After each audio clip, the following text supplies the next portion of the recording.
ছোটবেলায় বাড়ি থেকে কিছু হলেই বলতো বর্মি বাজার থেকে এটা নিয়ে আয়, ওটা নিয়ে আয়, লজ্জা নিয়ে আয়, শরম নিয়ে আয়, হাত নিয়ে আয়, যে কোনো কিছু বুদ্ধি কিনে আন।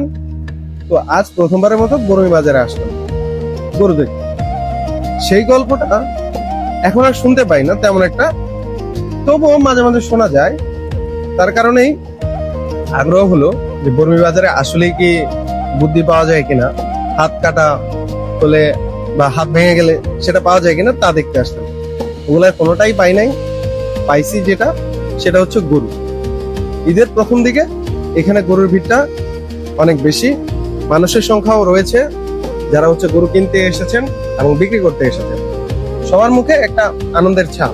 কে তার প্রাপ্তির পশুটা বা তার পছন্দের পশুটা কিনতে পারবে সেটাই এখানে দেখা।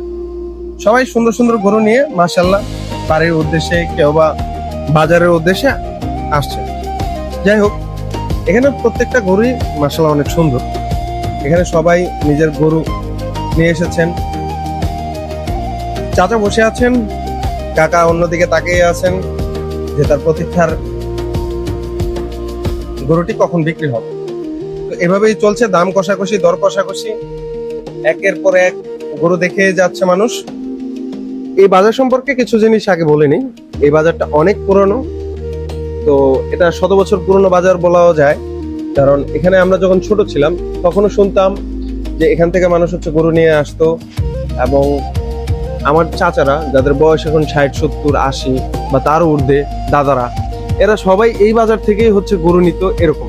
কারণ গাজীপুরের আশেপাশে এরকম বড় বাজার খুব একটা ছিল না তখনকার আমলে। তো এখন হয়তো অনেক বাজার হয়ে গেছে, খুঁজলে অনেক পাওয়া যাবে। এই বাজারটা তখনকার সময় থেকে ঐতিহ্য বহন করে আনে। 100 বছরের বাজার বললে সুন্দর শোনায় এটা। এখন আগের চেয়ে ছোট হয়ে গেছে বাজারটা, কারণ অনেক জায়গায় মানুষ হচ্ছে গরু নিয়ে যায় বা নিয়ে আসে। তার কারণে এই বাজারটা আগের তুলনায় অনেকটা ছোট হয়ে গেছে। যখনই কয়েকজনের কাছে জিজ্ঞেস করলাম, আগে নাকি আরো বড় ছিল।